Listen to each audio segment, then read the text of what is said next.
Let's do an energy exercise, a self-healing exercise using your own energy. First, you scrub your hands, scrub, scrub, scrub, scrub, scrub, scrub, scrub, scrub, scrub, scrub, scrub, and you let go. And then you feel that the hands, you notice they don't want to touch. And when you notice the space between them, like a sphere, then you start scanning your body from the top, passing through all your chakras.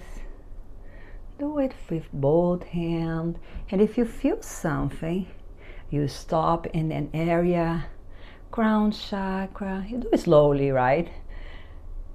Then third eye chakra, throat chakra, heart chakra, solar plexus, sacral chakra, and the root you can put on your knees, on the soles of your feet.